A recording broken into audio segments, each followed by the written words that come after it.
Fala galera, então, uma boa tarde a todos, né? Hoje a gente está aqui no programa do Podcons do nosso colégio, Seracast, e o assunto hoje a ser tratado é sobre artes marciais. E hoje a gente está aqui com o convidado professor Marcelo, a Maria, que também é atleta do esporte, a nossa colega aqui Isadora e eu, Paulo Cauã. Então, vamos lá.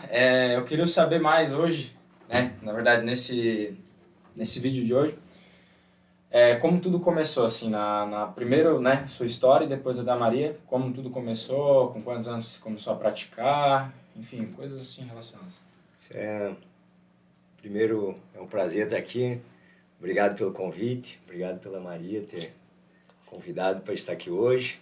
Uma pergunta que cabe muito bem para a área de jiu-jitsu, né? Eu comecei com 40 anos, hoje eu já estou com 53 e nos 40 anos que a gente acha que não,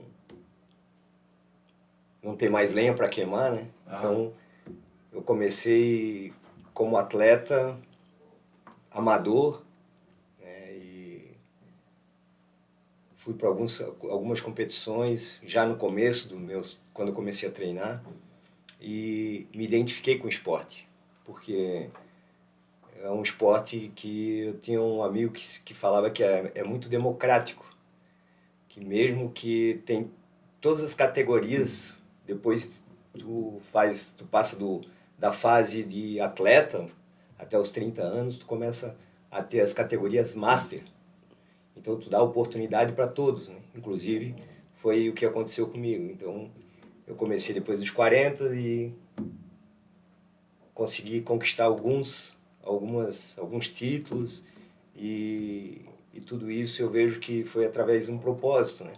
Eu tenho certeza que o Senhor tinha algo na minha vida que era para realmente cuidar de vidas através do jiu-jitsu. Mas no início a gente não tem esse entendimento. E levei muito pelo lado de atleta, né? Eu fui competir na Europa e fui 3 anos para a Europa competir e competi nos nacionais, nos internacionais. Cheguei primeiro do ranking em 2016, depois que eu ganhei o europeu lá em Portugal. Eu conquistei o primeiro lugar no ranking no mundo, né, na minha categoria. E aí Foi foi engajando. eu achava que era só como atleta que eu ia me destacar. Mas, como eu falei no início, que era uma preparação para o propósito. E isso tudo, eu já vinha dando aulas, né, de jiu-jitsu. A Maria já está bastante tempo com a gente, né? O Instituto, ele começou a criar corpo a partir de 2016, que a gente tornou ele uma instituição, né, com CNPJ, e depois disso já tem utilidade pública municipal, estadual. Papelada, tudo certinho, Isso. Tudo regularizado. Tudo. E a gente hoje é reconhecido como uma entidade desportiva do Estado. Uhum. O Estado de Santa Catarina nos deu uma certificação como uma entidade desportiva estadual. E a gente é reconhecida pelo Estado e nós temos várias, né, certificações já do Instituto através das atividades que são realizadas. Hoje não é só o Marcelo, tem vários professores hoje na instituição. Não é só o jiu-jitsu, mas sim temos inglês, reforço escolar, né, na aula de matemática, e temos acompanhamento com neuropsicopedagoga, temos acompanhamento com fisioterapeuta. Então hoje nós temos uma instituição já bem avançada, já. É algo bem crescido já. Né? Hoje nós estamos atingindo quase 300 alunos já. Bastante. E como lá no início eu achava que era mera uma atividade que eu poderia conquistar títulos ou fazer o nome do Marcelo, né? E hoje eu vejo que eu faço parte só de um pedacinho do processo. Sim. E, assim, no começo, assim, de tudo, o que destinou, assim, pra ti, tipo, pegar e, pô, agora eu quero começar o jiu-jitsu? O que te inspirou, assim? Tu teve alguma influência de algum amigo, alguma coisa assim que te deu uma... Não, vamos, ou... Eu nunca gostei Não. de luta agarrada. Nunca gostei. E eu teve uma parte da minha vida que eu tive problemas financeiros e eu voltei para a academia para fazer atividades para eu realmente sair daquele estresse que eu tinha no momento emocional. Uhum. E um amigo convidou, vamos fazer uma aula experimental, se tu não gostar, tu não vem mais. E já desde a primeira aula eu me identifiquei com o esporte, com a modalidade. Já nos primeiros meses de treino, nem amarrar faixa eu não sabia, eu fui convidado para uma competição. E aí fui para uma competição, inclusive o meu adversário que amarrou a minha faixa, que eu não sabia, e eu ganhei dele. E aí eu vi que realmente era aquilo que eu gostaria de fazer, que eu queria seguir. E na segunda competição que eu fui, como a gente fala no jiu-jitsu, eu tomei um atraso muito grande. Perdi, eu fiquei decepcionado. A primeira competição, mesmo perdendo, eu fui para a final, perdendo a final, eu saí como se eu tivesse sido campeão mundial. Mas na segunda, tu vai com uma expectativa. Já que tu foi muito bem na primeira, que tu nunca tinha lutado, Sim. então a segunda é que tu vai ser campeão. E foi muito pelo contrário. Eu não fui bem, tive uma decepção muito grande, e aí que eu decidi realmente mudar e não viver do esporte, porque eu já tinha 40 anos, eu não tinha como viver do esporte. Sim. Mas eu me dedicar plenamente para o jiu-jitsu. E aí eu procurei um nutricionista, comecei a fazer um planejamento na academia para conseguir ter um melhor desempenho físico e treinar todos os dias. Inclusive, aí eu cheguei de muitas semanas treinar 2 vezes por dia. Então, para uma pessoa de 40 anos já não é fácil. Sim. Não é fácil já para um Uma pessoa atleta mais hoje mais novo, imagina para um de 40. Sim. Que aí a recuperação é muito mais difícil, as lesões muito mais complicado para tu curar, mas e deu resultado, né? Depois desse trabalho todo, de alguns meses, eu fui campeão brasileiro, e aí depois fui campeão mundial, aí eu fui mudando de faixa e fui evoluindo, aí fui bicampeão brasileiro, fui bicampeão mundial, e os anos seguintes foram todos, né, até chegar um determinado momento que eu tive uma lesão e eu achava que era a última. Era o momento de Era parar. de parar. Ali se encerrava. E aí eu tive um chamado, né, e mesmo machucado, sem ter condições de lutar, eu fui para uma competição até do Mundial, que teve em 2017, e mesmo sem condição eu fui campeão. Pelo início da nossa conversa, pelo propósito que tinha isso tudo. A gente teve muitos processos de perdas, só que tudo isso veio nos fortalecer para que a instituição hoje não se tornasse o nome do Marcelo na parede, mas da instituição, porque todos nós fizemos parte. E através do jiu-jitsu é que a gente conseguiu colocar tantas pessoas envolvidas, sabe? Aí quando a Maria, o processo dela é um pouco diferente, mas não tão diferente isso. A gente se diferencia nessa questão de idade, como todos os outros atletas. É aquele que não desiste, porque tu tem um período que só tem perdas, tu vai perder muito, e é aquele que não entende o processo, ele vai desistir. Ou não vai mais competir, vai continuar só fazendo como hobby. E isso na minha vida não existe. Eu vou para a competição até hoje, até início do ano fui campeão sul-brasileiro, E aí fui campeão do Curitiba Open. Depois fui pro Brasileiro também, não consegui, né, ser bem sucedido. Sim. Ganhei uma luta e depois um erro, eu perdi a segunda. Mas eu não desisto. Mesmo hoje, depois de 50 anos, eu vou continuar competindo. Mas por quê? Porque eu quero ser um exemplo para esses jovens atletas, mesmo sabendo de toda a dificuldade que tem uma pessoa de mais de 50 anos, eu não vou desistir. E é isso que eu desejo que eles façam. Não desisto, porque a tempestade vai vir, mas no outro dia o sol também vai aparecendo. E aconteceu isso na vida da Maria, e como alguns outros atletas que entenderam o processo.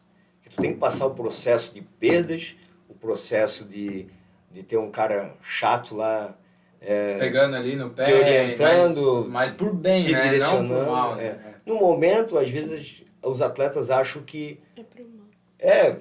que eu estou sendo chato, mas é que entender esse processo, né, da orientação, de que a gente está ali para algo mais, para fortalecer essa fase da vida deles, a hora que eles entenderem isso, eles vão ter bons resultados, né, e vão gerar frutos. Sim. Frutos é o quê? De uma competição que a Maria vai, por exemplo, ela vai estimular outras pessoas, outros alunos, os menores ou até os mais velhos, a seguir o mesmo caminho que ela seguiu.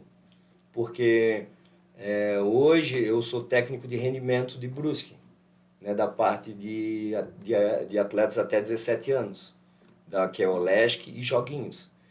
E é isso que a gente conseguiu. O ano passado nós fomos para o LESC só com alunos lá do Instituto. O Instituto foi representar Brusque. E a gente trouxe 3 pódios. Fomos para o Brasileiro esse ano, o Brasileiro Kids, que é de crianças até 15 anos. Foram 7 pódios. 8 atletas e 7 pódios. Então, o resultado é essa questão de que tu tens que unir não só o treinamento físico, o técnico, mas tu tem que ter uma orientação de que tu vais sofrer uma pressão muito grande. Vai vencer aquele que menos erra. E é na pressão é que a gente conhece. Porque diz lá na palavra que a gente conheceu Pedro quando ele foi pressionado, que ele cortou a orelha do soldado que foi prender Jesus. Então se conhece a pessoa na hora da pressão.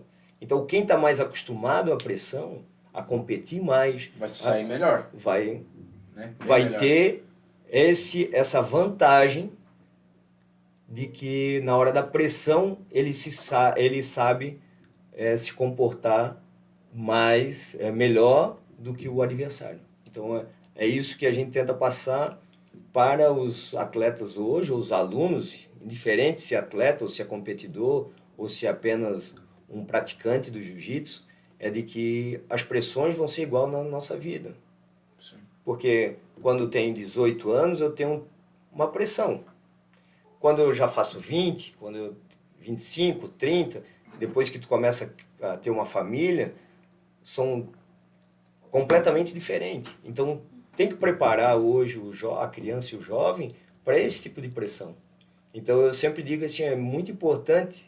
Eu gostaria que todos os alunos fossem pelo menos uma vez para uma competição, porque ali uma pressão não é contra o adversário, é contra você mesmo. Então, se você conseguir se manter equilibrado nesse momento, é um momento que vai fazer toda a diferença. E, claro, estratégias, né? Porque eu tenho alunos que nunca competiram, foram lá e foram campeão na primeira competição. Mas, às vezes, não é pela habilidade, mas sim pela estratégia.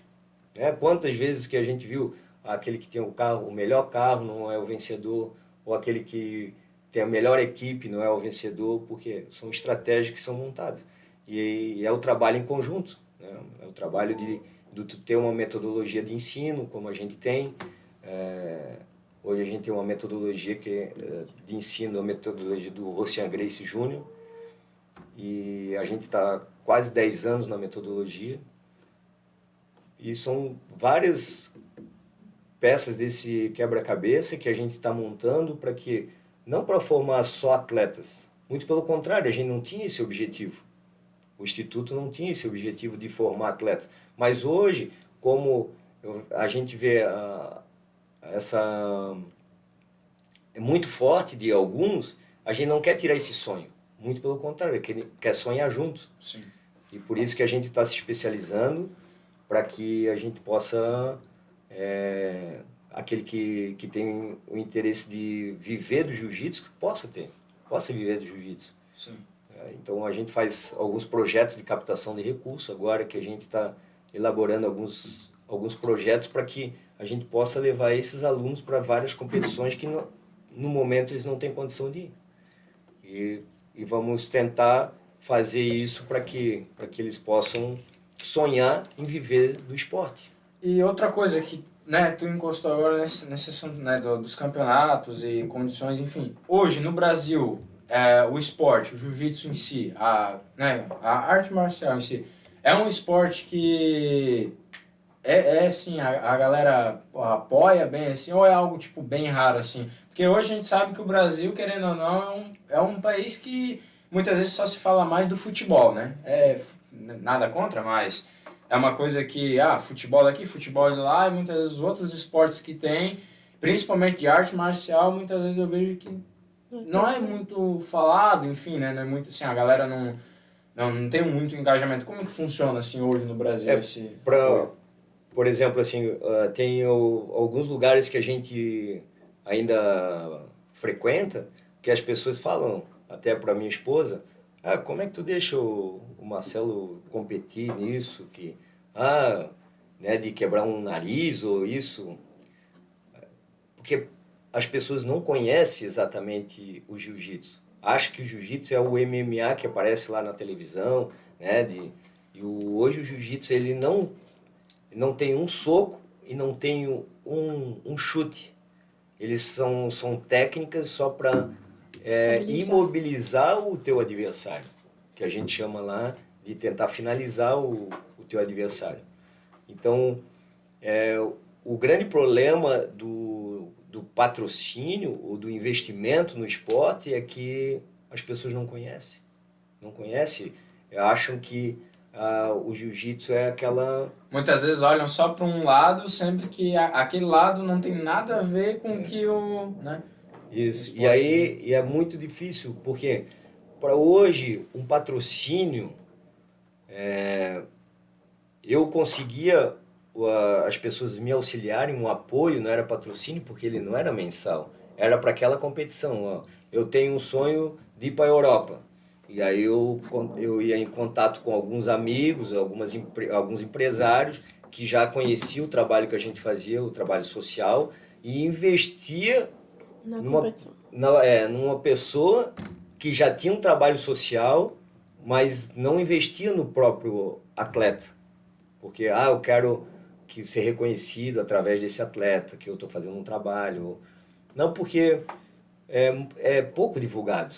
Pouco divulgado. A gente vê isso até próprio da prefeitura, né? Assim, dos joguinhos. Que eu acho que a gente deveria ter um pouco mais de informação para as pessoas. De dizer assim, vai investir no jiu-jitsu. Mas jiu-jitsu é violento. Quem não conhece, né, tem essa visão e muito pelo contrário.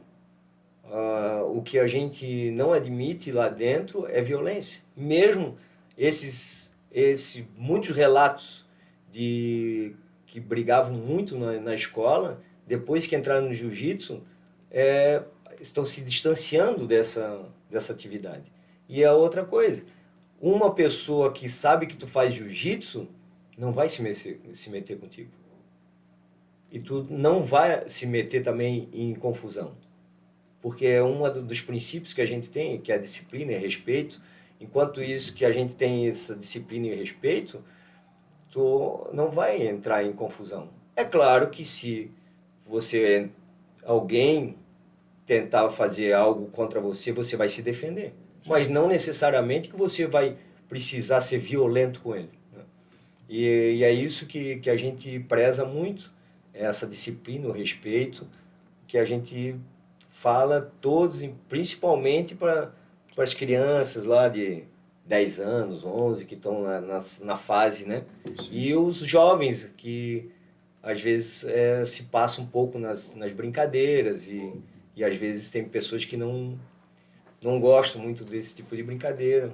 Por Sim. exemplo, eu quando eu era jovem eu não gostava assim desse negócio de agarrar, então hoje são coisas que a gente ensina e técnicas para a gente se defender, né? Porque é o jiu-jitsu e defesa pessoal. Sim.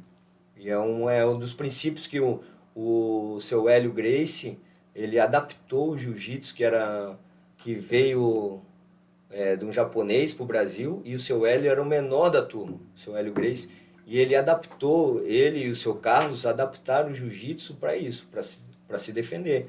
E para que o menor possa ser superior ao maior. Porque se tem muito o grande, né, com o pequeno sempre vai vencer, né? E no jiu-jitsu não existe isso. Sim. Eu já lutei com pessoas de 120 quilos e já ganhei. Se for falar de força, é impossível. Agora, quando tu usa técnica... Técnica é totalmente diferente. Exatamente. Então, o jiu-jitsu é isso. O seu Hélio, na época, era o menor e ele adaptou técnicas para que o menor vencesse o maior. E, agora, passando um pouco de ti para Maria, né? A gente, na verdade, o pessoal que está em casa queria saber da onde que veio essa sua vontade de engajar no esporte, da luta. Eu nunca nem tinha escutado falar do jiu-jitsu. Na verdade, foi meu pai que falou, porque aqui no Consul, antigamente, não sei se ainda a gente tem, mas tipo, as meninas iam no fundamental, as meninas iam pro balé e os meninos iam pro futsal. Só que eu não gostava muito de dança, assim, de fazer dança, assim, porque doía muito meu cabelo, enfim, não gostava muito. E daí meu pai falou, temos que tentar algum outro esporte, porque parada em casa que ela não vai ficar. E daí meu pai tinha um amigo e esse amigo, os dois filhos faziam jiu-jitsu lá no instituto, que era o João e a Kailane. E daí meu pai falou, vamos botar na aula experimental. Se ela gostar, ela fica. Só que minha mãe não tinha gostado da ideia, porque era luta, enfim, tinha um pouco de medo. E daí a gente foi, e desde a minha aula experimental lá com o Marcelo, eu nunca mais saí de lá. Então, já faz uns 10 anos já que eu tô lá no instituto, e assim estamos até hoje. Massa. E outra coisa, hoje, né, a pergunta é pros dois, mas como a gente já tá aqui no povo, vamos primeiro pra ela, depois pra ti aqui. Qual que é a tua maior dificuldade hoje como atleta? Sendo atleta e estudante, assim, qual que é a maior dificuldade? A maior dificuldade, tipo, claro que é manter em equilíbrio, tanto, tipo, da parte dos estudos e do treino, porque às vezes você quer treinar mais pra, tipo, se dedicar mais pra campeonatos, enfim, mas, tipo, você ainda tem a responsabilidade da escola, que, tipo, você não pode ficar tirando nota baixa, enfim, tem que passar de ano, ter uma nota boa até pra passar numa faculdade. Então, tipo, acho que uma das maiores dificuldades é, tipo, manter em equilíbrio, porque aqui a gente tem aula de manhã e de tarde, daí, tipo, já é um dia mais corrido, assim, pra mim, porque você já tá cansada do treino, daí você acorda cedo, daí você estuda ainda de tarde. Mas também acho que tem a parte psicológica do esporte em questão. Porque, tipo, ser atleta não é nem um pouco fácil, assim. Porque, pô, esse ano foi, tipo, uma fase difícil, assim, pra mim. Porque eu tô desde fevereiro, acho que eu desperdicei as minhas férias inteiras, tipo, de dezembro, janeiro ali, eu fiquei treinando, ia pra academia. E daí, em fevereiro, no meu primeiro campeonato, eu acabei perdendo, eu cheguei a nem pegar pódio. Então, tipo, foi algo, tipo, assim, que impactou, assim, bastante. E desde fevereiro até os joguinhos em si, eu não tinha ganhado ainda nenhum campeonato. E olha que eu, tipo, tava indo pra um monte de campeonato e eu não tinha pegado nenhum ouro ainda. Então, tipo, ter continuado todos, tipo, esses meses ainda insistindo em competir foi, tipo, uma parte, assim, bem difícil. Ter passado por lesão também no ombro e mesmo assim não ter desistido foi difícil, assim, mas é isso, eu acho. Sim. E pro professor, qual que foi hoje em dia, até hoje, na verdade, né, o maior desafio, assim? Primeiro, de completar aqui o que a Maria falou, é que a gente acompanha todo esse, desde o início a gente fala nesse processo, né? E a gente conversava muito sobre isso, que algumas coisas tinham que ser alteradas, não só na técnica, Na mas parte sim psicológica. nessa questão de que você não pode se menosprezar. Eu não consigo, tem uma história que, que eu passei dentro do tatame com uma menina que realmente fala isso. Que ela falava assim, eu não consigo, eu não consigo. Aí eu falava, aqui dentro não usa essa palavra. Eu não consigo. Tu vais conseguir. Eu vou te auxiliar e tu vais conseguir. E foi a mesma questão da Maria. Ela não estava, então ela começou a achar que ela não era capaz. E a gente vê ela dos treinos, ela vai atropelando todo mundo. Mas chegava na hora da competição, ela não conseguia ter o mesmo rendimento, porque ela começou a ter essa cobrança, dizer, pô, eu estou treinando tanto, eu fiz tanto, e aqui eu chego e não tenho resultado.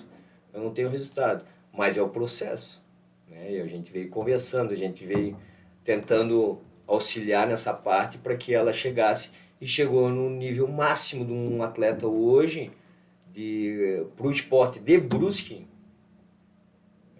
Eles valorizam para adulto o JASC, para o juvenil, que é a parte de 15 a 17 anos, os joguinhos, que é o que ela está disputando, e de 12 a 14 o LESC, do jiu-jitsu.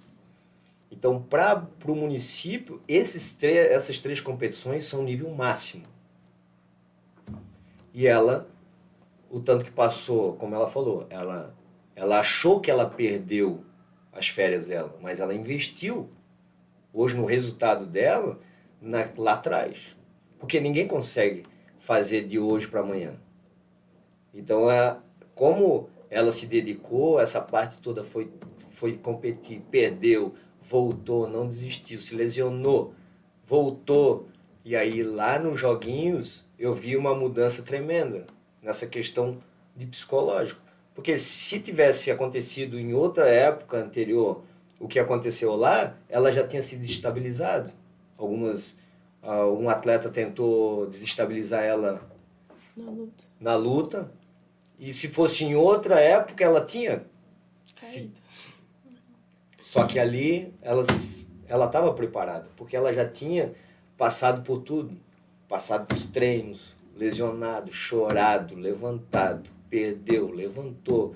Então, não era qualquer coisa que ia derrubar ela. Sim. Ela estava preparada. E aí ela foi para uma semifinal e uma semifinal no absoluto, que acabou perdendo, porque a atleta realmente é fora da curva, aquela menina. Da média, assim, ela aqui no estado eu ainda não vi alguém da categoria Ela dela para topzera mesmo, é de ponta, assim. E na categoria dela ela foi vencedora. Mas essa questão, como tu perguntou, a maior hoje dificuldade de um atleta se manter é isso. Saber que tem um processo. E quem não quer passar pelo processo, ele nunca vai se tornar um atleta, infelizmente. Tem que passar por aquilo para fortificar, entender, compreender para... Eu sinceramente, eu também ficava decepcionado porque tinha muitas coisas, tinha competições que eu era o favorito e chegava lá e perdia. E para mim, eu vinha arrasado. Aquilo pesava, né? Depois que eu comecei a entender o processo, e aí tu vê que faz parte da vida de um atleta. E hoje eu vejo assim não só preparado como técnico, porque hoje eu tinha vamos dizer assim, uma carreira totalmente diferente. Sou formado em economia, tenho toda a parte de administrativa. Depois que eu comecei no jiu-jitsu, eu sou formado em licenciatura e bacharel em educação física, sou especialista em artes marciais e vários cursos voltados aí para quê? Para que a gente se especialize em dar um suporte para os novos atletas, para aquele que tem um sonho, só que tu faz uma parte, a outra parte é da pessoa. Se eu não conseguir auxiliar ela, eu acho que é um prejuízo. É meio que os dois têm que andar juntos. Se um não estiver junto com o outro, não... Não adianta. Então, e para tu manter esse equilíbrio é muito difícil. Muito difícil. E é isso. Aí tem uma coisa, quando a gente chega no auge, como ela chegou agora nos joguinhos, a gente começa a entrar numa fase de tá bom.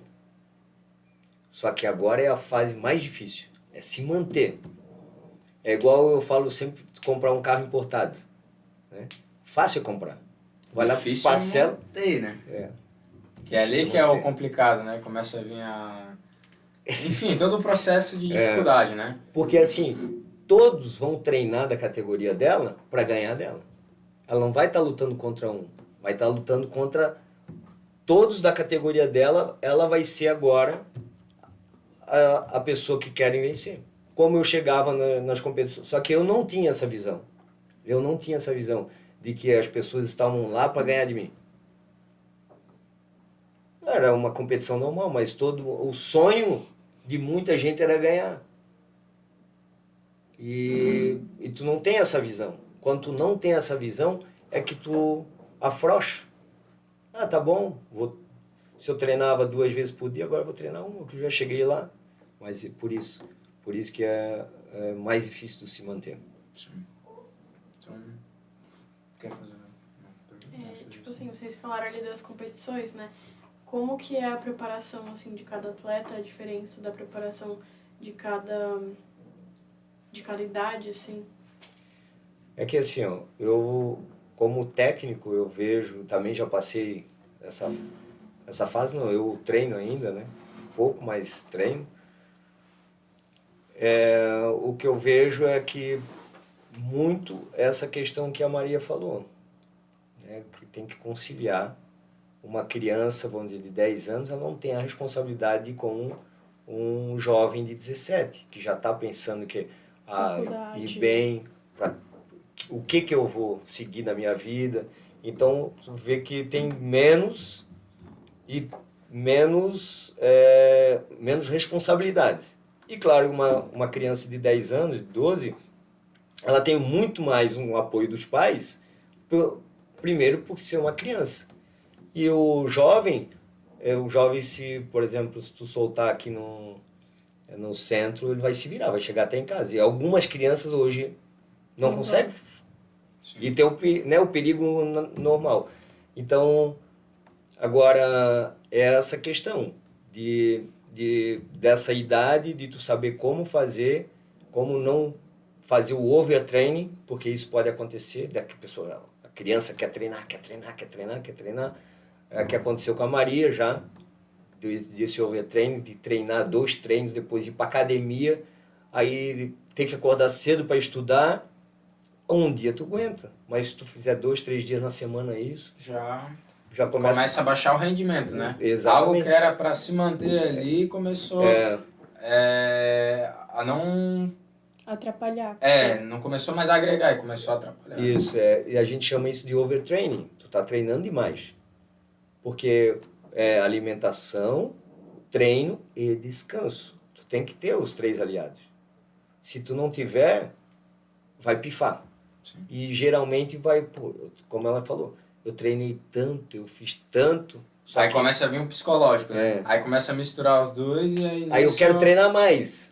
Mas não é o treinar mais. Só que você não aguenta treinar mais, porque, tipo, tá cansado, tu não aguenta. Chegou ao teu máximo ali, dali pra frente já não dá mais. Não. Então, no olhar do técnico tu conseguir dosar essa questão. E a gente tem um fisioterapeuta que ele também é muito dedicado nessa parte, que às vezes tem algum atleta, eu falo, ó, vai lá no Dr. Rodrigo. Não é só por ir lá, é que ele vai me passar, Marcelo, ó, ele tá em estafa, ele tá treinando demais, tu tens que dar uma segurada. Diz para ele não ir para academia tantas vezes por semana. Tá? Aí ele vai me dar um retorno, porque às vezes o atleta não fala para mim. Que tá indo para academia todo dia. Porque eu também, isso não vai fazer bem. Só que esconde, eu sei, né? O jovem, a criança, quer treinar, quer ir para academia, puxa ferro. E acaba atrapalhando, como foi falado, atrapalhando o teu treino. Então, ele, nesse conjunto, ele me dá um retorno, falou, ó, o fulano lá, ele tá com a musculatura assim, fadigada, tal, tem que dar um tempo, senão vai ter uma lesão. Sim. E aí a gente chama e falou, tu tá indo tô, não, então tu vai fazer um treino diferente na academia, assim, assim, assim. Porque muita gente acha que ir pra academia e ir lá puxar ferro. Pro jiu-jitsu não adianta. Tu ir lá e levantar peso, empurrar, vai só atrapalhar o teu rendimento. Não vai te ajudar. Então, tu tem que fazer um treino específico para o jiu-jitsu. Né? Então, no olhar do técnico é isso, saber dosar e ter a contrapartida do atleta ou do competidor também ser sincero do que está fazendo para que a gente possa auxiliar para não cometer esse tipo de erro. Né? Sim. Mas a Maria pode falar melhor, de que ela até sorriu, né? Porque ela faz muito isso. Tinha, tipo, semanas que eu nem, tipo, parava em casa de noite. Que, tipo, segunda-feira treinava, daí depois ia pra academia. Ia pra academia, treinava, daí terça-feira fazia 2 treinos seguidos, daí depois ia pra academia. Chegava em casa, tipo, só 11 horas da noite, e daí, tipo, tomava banho, tipo, acordava, estudava, porque eu não tinha estudado no outro dia. Daí quarta-feira a mesma coisa, quinta-feira a mesma coisa, sexta-feira a mesma coisa. E mal sábado eu descansava, porque às vezes eu ia, tipo, pedalar ou ia pra academia. Então, tipo, às vezes acabava, acho que eu aguentei, acho que uns 2 meses assim. Depois eu não aguentei. Não vai mais. Não vai mais, não vai mais. Aí teve lesão, Daí eu, tipo, fiquei lesionada pelo mês, porque fadigou. Sim. minha musculatura tava, tipo, muito cansada. Tanto que foi uma besteira, tipo assim, eu ter machucado o treino. Porque, tipo, eu nem tava em pé. Eu só, tipo, tava já até meio agachada, assim, no chão. E eu só caí com o ombro no chão e, tipo, já ferrou com o meu ombro em tudo. Porque minha musculatura tava muito... Tava exaustivo já. Tava Tava muito... se desgastando, né? Já Exato. não tava mais dentro Do jeito do que era certo. pra estar, né? Dentro do padrão. Por Daí isso que eu a tava importância, né? A importância de estar sempre direcionado, sabe? Eu falo porque tem muita gente que não, muitos alunos não falam para mim, falam, o Marcelo vai falar um monte, vai não sei o quê. Só que a questão é direcionar. Porque quando a gente tá vendo lá dentro do tatame que tem alguma coisa errada, porque vinha numa evolução técnica, aí daqui a pouco tu começa a decair, é porque algum lugar tu tá errando. E geralmente é quando faz por conta própria. Vai pra academia, vê todo mundo ir lá. Aí vê os atletas de ponta e os profissionais. E lá, porque eles não vão mostrar o que eles fazem. Eles vão mostrar algum detalhe para dar like lá, para chamar atenção e tal. Então eles botam aquele monte de peso.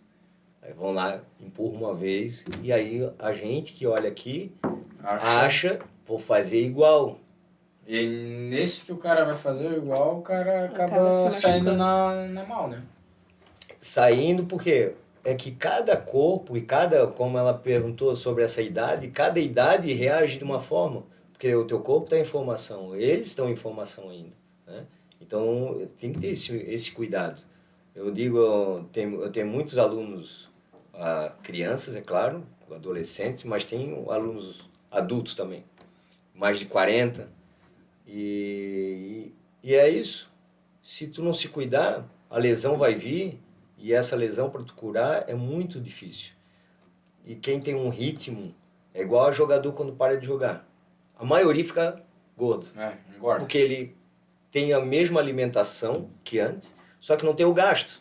E aí o que acontece? Uma atleta como a Maria, ela se lesiona, tem que ficar 2 meses parado. Aí já desequilibra tudo, É, né? exatamente. Porque aquilo, é igual a gente tinha falado antes ali, que um sem o outro não dá, né? Não dá, não tem assim... São coisas totalmente complicadas, né? E até eu fiquei até impressionado que ela me convidou, certo? Ela pensou, eu vou convidar ou não vou? Você não vai falar mal de mim aqui ou não vai? Nada. Então, mas é essa questão, assim, porque a gente procura sempre orientar da melhor forma para que eles possam colher os frutos, sabe? Porque tem muitos hoje competidores, que eu não falo que é atleta, são competidores, que amanhã eles vão se tornar, não vão se tornar atletas, não vão viver de jiu-jitsu, mas podem ser um bom profissional de educação física, ou um professor de jiu-jitsu, ou qualquer outra atividade que ele vai fazer, ele vai ser disciplinado. Porque ele viu que dentro do jiu-jitsu, para tu conquistar algo, tu tem que ser disciplinado. E uma das é de respeitar o quê? Porque se eu digo assim, ó, eu não gosto de usar isso, mas assim, se eu cheguei até ali, qualquer um pode chegar. Mas aquele que não escuta, aquele não aceita a direção, dificilmente vai chegar. Dificilmente. Porque a gente quer direcionar em tudo aquilo que a gente errou, para vocês não errar da mesma forma. Sim. Então, o meu trabalho é orientar vocês para que vocês não errem da mesma forma que eu errei. Então, a tendência é chegar muito mais rápido onde eu cheguei. Porque eu comecei com 40 e consegui, eu sei que foi um propósito que o Senhor tem na minha vida, mas eu consegui chegar em lugares que eu nunca imaginei, porque eu gostava de jogar futebol, como tu mesmo falou ali, né? Na minha infância ou tinha futebol ou um vôlei, ou outra coisa assim parecida, mas então, Nada de relacionado à arte marcial, não, luta. Isso aí Nem acompanhava, assim. não, nada, era... nem sabia o que era. Eu gostava muito de Muay Thai, né? Então eu fiz na juventude, assim, eu fiz bastante tempo. Mas o que eu quero falar é que se a gente não orientar se a gente não orientar o jovem, a criança de hoje, vocês vão cometer o mesmo erro. E mais difícil, será que vocês vão aguentar a pressão que é? Porque hoje é muito diferente, muito diferente. Porque hoje se mostra uma vida totalmente, né, que não existe. E a gente se pega, né, a gente gasta muito tempo aqui olhando a vida dos outros e quer se comparar, né? Pô, eu quero chegar lá também. Mas tudo isso tem um preço e um processo. Sim. E uma das coisas que eu sempre falo é: se você não conhece da palavra, infelizmente, você não vai chegar a lugar nenhum. Não vai. Porque eu demorei a conhecer a verdade. E isso me custou muito caro. Então, todos, não é porque a gente está aqui nesse podcast, mas todas as pessoas que eu converso, eu falo: se você não conhecer da palavra, a tua vida, infelizmente, não vai para frente. Quando tu conheces a palavra, já diz, né? Tu conhece a verdade. E ela vai te libertar. Foi usado por um candidato a presidente muito, né? Sobre tu conhecendo a verdade, ela vai te libertar. E é verdade. É pura verdade. Então, você, se é atleta, se é competidor, ou você que não gosta de esporte, que gosta de fazer outras atividades, mas a importância de conhecer a palavra, porque ela vai te salvar e te libertar. Pode ter certeza. Absoluta. Eu tenho certeza porque mudou a minha vida. Através do jiu-jitsu, eu conheci a palavra, porque hoje eu sou professor de várias autoridades espirituais, né, que me ensinaram muito sobre isso. Eu tive muita sorte, né? Diz que, né, é sorte, é propósito, né? E eu fui preparado até por essas pessoas que vieram para eu ensinar algo e me ensinaram muito. Então a gente tem que estar sempre atento. Eu sempre falo para os atletas, para os competidores ou para os alunos, a gente tem que sempre estar atento aonde a gente está, o meio que a gente está. Porque a gente sempre aprende o que fazer e o que não fazer. Então, através da palavra, tu vais conseguir filtrar isso e saber o que é certo tu está fazendo ou não. Sim. Tem mais alguma pergunta? Não sei, quer perguntar alguma coisa? Deixa eu ver. Ah,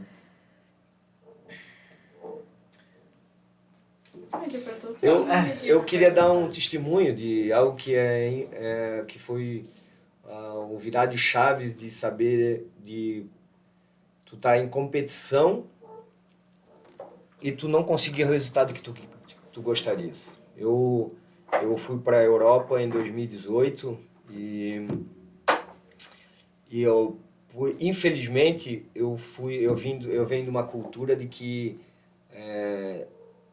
tu beber é legal. Tu consumir bebida alcoólica era legal. Na minha juventude era assim, se tu bebia, tu era um cara legal. Se tu não bebia, tu era um caretão. Então, pra tu não ser um caretão, né? Então, tu começou a... E quando eu comecei no jiu-jitsu, foi diminuindo bastante o consumo de álcool. E até chegar no 2018, eu fui numa competição na Europa, a minha segunda competição, eu falei, senhor, se eu for campeão, eu vou largar totalmente. Eu ganhei todas as lutas. Eu não perdi uma vantagem, não perdi nada. Na final eu estava ganhando de 6-0. A Maria sabe que é uma pontuação imensa. Eu perdi nos últimos 40 segundos. E aí quando eu saí de lá, eu falei, pô, já que eu não ganhei, o que eu vou fazer? Vou comer e tomar uma cervejinha, né? E quando eu estava voltando no avião, o Espírito Santo falou comigo. Me acordou e falou assim, primeiro faça a tua parte e depois eu faço a minha. Depois daquilo lá eu nunca mais bebi. Nunca mais ingeriu nada de álcool? Nada. Por quê? Não, porque eu já tinha, 2018, nem sei, mas bem mais de 40. E aí, eu fui vice-campeão europeu lá naquele ano, mas eu vim com uma... Porque a gente espera muito dos outros, inclusive de Deus. Né? A gente espera. E, na verdade, nós temos que fazer a nossa parte. Nós, como atleta, como cidadão, como filhos, ou como pai, como irmãos, nós temos que fazer a nossa parte. Não esperar que os outros façam por nós. E o atleta, para ele ser um atleta, ele vai ter que se dedicar. Eu tenho um competidor que ele tem um transtorno. O que eu falo para ele? Não, tu tens que se dedicar mais do que os outros. Só isso, não tem muita coisa a se fazer. Não, porque tu vai falar o quê? Ah, coitado. Não, larga. Não, pô. Tu sabe essa dificuldade que tu tem. Tu vai ter que se dedicar mais do que os outros. Mas, enquanto os outros descansam, tu vai ter que treinar. Enquanto os outros descansam, tu vai ter que fazer outra preparação. Enquanto os outros, tu vai ter que se dedicar mais. E é isso que o atleta tem que fazer. Fazer por si. Não esperar que os outros vão fazer. Não esperar que o técnico entre lá para lutar por eles. Não vai entrar. A gente vai auxiliar, fazer o máximo que a gente pode. Vai estar lá fora, gritando, apoiando. Às vezes a gente até, lá nos joguinhos, o mestre lá do... Foi engraçado. Foi me segurar 2 vezes, porque eu já estava entrando no tatame. Tava quase tendo um treco lá fora. Quase que o técnico tava lutando já junto, assim, não. Se ele tivesse um pouco mais, eu tinha tirado já. Então, são essas coisas que a gente até tenta lutar por eles, mas não dá. Se a pessoa não quer, se a pessoa também não tá disposta, não tem muito É aquela o que coisa, ser né? feito. O técnico, ele, igual tu falou, ele vai para auxiliar e ele vai até uma altura. Chegou àquela altura, depois é só o atleta e... É que, tipo, pra mim é muito, tipo, o técnico vai abrir portas. Daí, pra onde você vai seguir é contigo. Não tem muito o que ele fazer por você. Tipo, numa luta. Não tem, como o Marcelo falou, não tem como ele lutar por mim. Então, eu vou lutar, eu vou estar lá dentro. Então, tipo, é muito de você. Você tem que fazer. Sim. O mais importante é eles entenderem isso, né? O que a gente está orientando é para que eles se tornem melhores. Não só na luta. Pode ser que amanhã ela desista do jiu-jitsu. Eu acho muito, É difícil. muito difícil. É difícil. Mas vamos ver no geral, assim, porque hoje quem vai para a competição é 5% dos alunos. 5%. Então, quer dizer, porque nós temos 300, 3 vezes 5, 15. 15 alunos. É essa média que vai para a competição. Até Aqui menos. perto, né? Querendo ou não, Perto. é muito pouco, né? É pouco muito que- baixo. Se a gente fala de uma competição internacional, isso cai para 2%. Às vezes não vai nem 5 atletas. Não vai 5 atletas. A gente conseguiu levar 8 competidores para o brasileiro em São Paulo, até 15 anos. Olha, foi o recorde. 8. E a gente trazer 7 medalhas.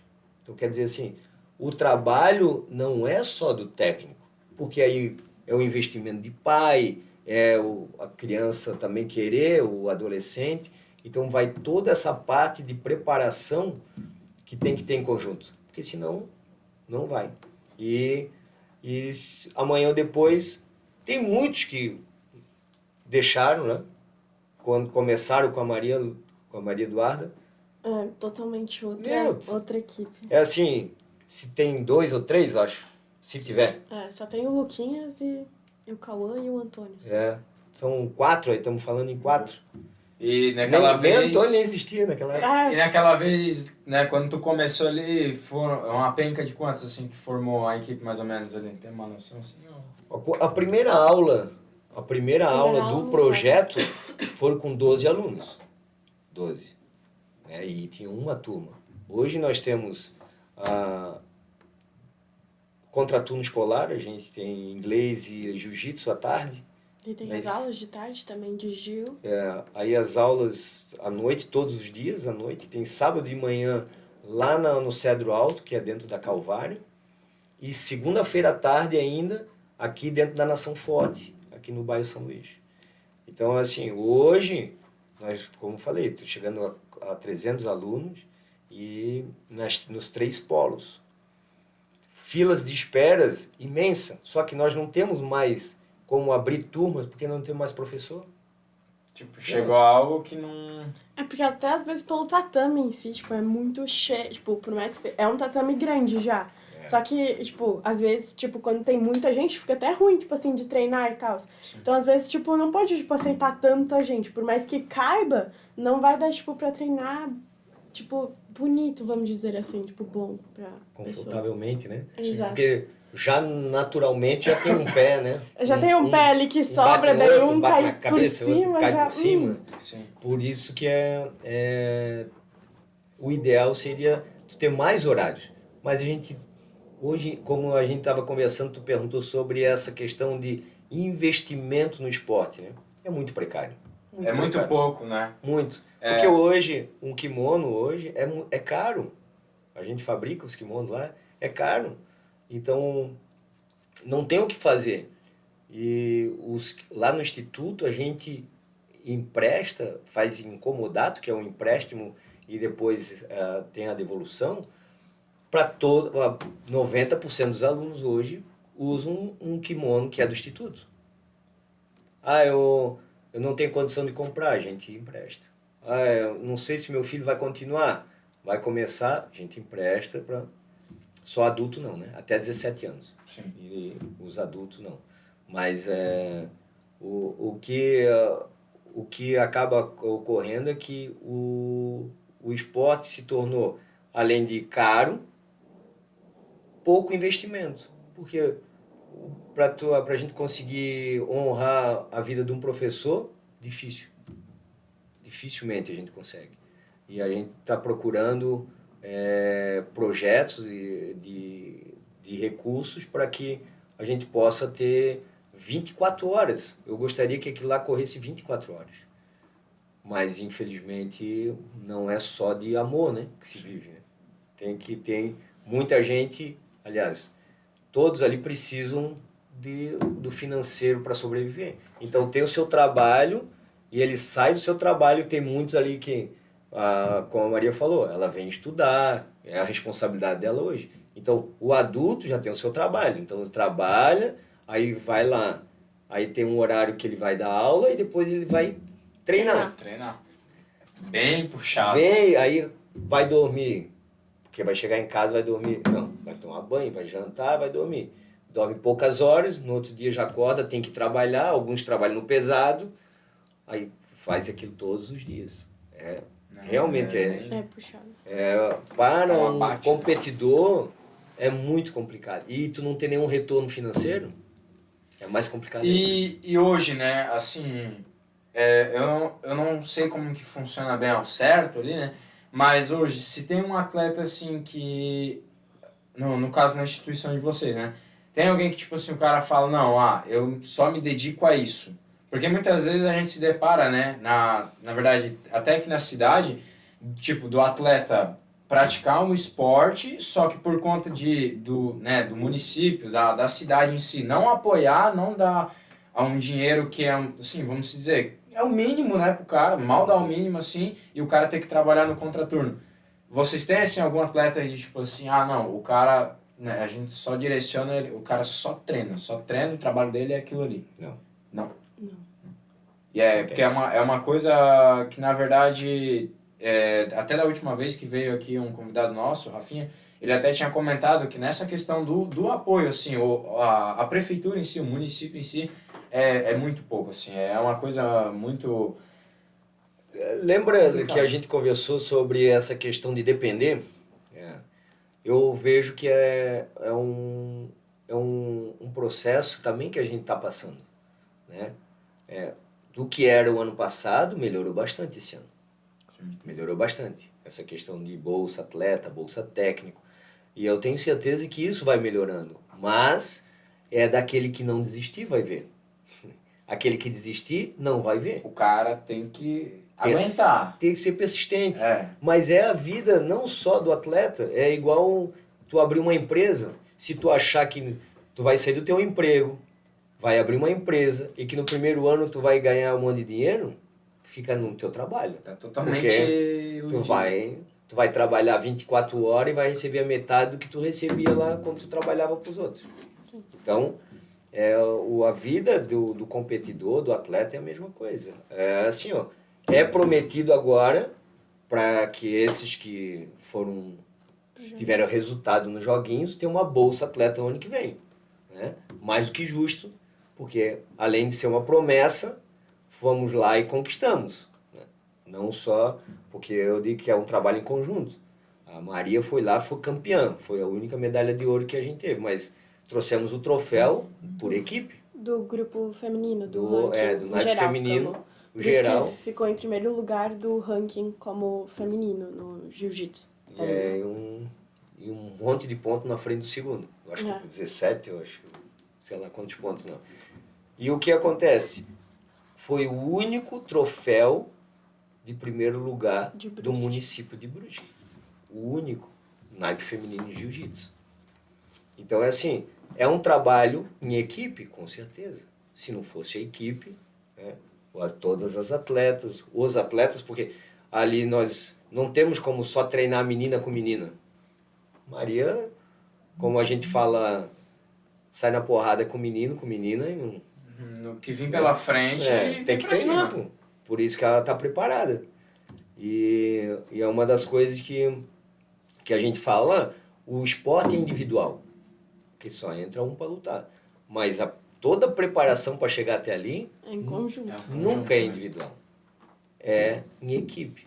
Às vezes quem está treinando contigo está te orientando, está te ensinando algo, ou a gente está sempre um auxiliando o outro, para que a gente possa ter esse resultado que a gente teve. Claro que veio outras meninas de outras academias, outras equipes, né?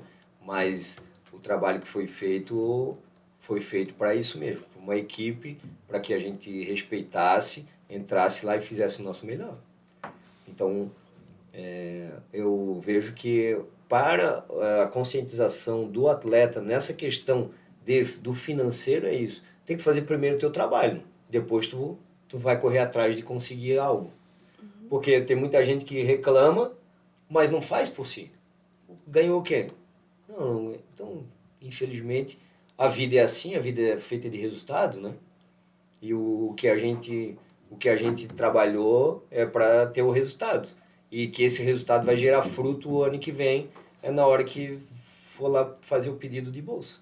Sim. Então, todos os resultados que tu teve esse ano vai gerar frutos o ano que vem. Aí tu vai ter um período lá, não sei se é 10 parcelas ou 12 e tal, não sei como é que vai ser o edital do ano que vem, mas tu vai ter os frutos do ano que vem.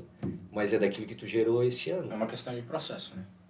Então, aquele que não conseguiu, infelizmente, ele não vai ter a mesma oportunidade que aquele que conseguiu. Então, é assim, se eu não conseguir o ano passado, o que eu vou fazer? Ou esse ano? Treinar mais. Eu vou me dedicar mais e vou voltar lá ano que vem e vou tentar conquistar. Foi o que aconteceu esse ano. O ano passado, fala ali do ano passado. Ano passado, nos joguinhos, a gente foi meio que chamado assim, de última hora pros joguinhos. Só que eu não tava numa fase muito boa, assim, nos joguinhos do ano passado, tava, bem mal, assim. Então, quando eu cheguei pra lutar lá, eu acabei ganhando a primeira luta e, acabei perdendo na segunda luta, que seria, se eu tivesse ganhado a segunda luta, pegaria um pódio. Só que acabou que, a gente não ganhou, não pegamos nenhum pódio, o Brusque não pegou nenhum pódio, no jiu-jitsu, nem feminino, nem masculino. E daí, desde aqueles joguinhos do ano passado, eu comecei já a treinar pros joguinhos desse ano mesmo. Porque foi algo, uma derrota, assim, que me impactou, bastante, assim. Porque eu sabia que eu não tava preparada pra ganhar, nem pra, pegar um pódio, assim. Porque eu não tava com a cabeça muito boa, Marcelo mesmo sabe, eu tava chorando direto nos treinos, acho que às vezes eu nem conseguia treinar porque eu tava chorando. Então, ter ganhado esses joguinhos desse ano, assim, numa época que eu tava também por uma fase bem difícil ali, de lesão, enfim, foi algo, meio gratificante, assim, e foi, bom, assim, porque mostra que é pra mim não desistir, assim, pra não parar de fazer o que eu gosto. Sim. É isso aí. E aí vai ter a oportunidade, né, do ano que vem, de também estar tendo investido na vida dela, acredito eu, né, que isso vai ocorrer, porque uma medalha de ouro nos joguinhos não é para qualquer um, né? Eu digo porque, como eu falei das 3 fases, né, do Olesc, joguinhos e JASC, dos joguinhos é uma medalha de ouro, é como se fosse para nós aqui uma Olimpíada. Sim. Então é o máximo que ela vai chegar na categoria dela. Porque, claro que tem outros pontos também, né? O brasileiro, o sul-americano, isso tudo vai somar. Mas o base vai surgir dos joguinhos. Então, esse resultado não só para Brusque, mas para o Instituto, né? E para a vida dela, a minha, né? A gente vê como técnico também, é importantíssimo. Isso eu tenho certeza que vai alavancar o jiu-jitsu. E é isso que nós queremos. Eu não quero que ela só ela seja beneficiada. Mas sim todos, né? Não, jiu-jitsu. Abre mais oportunidade para atleta, em questão de geral, assim mesmo.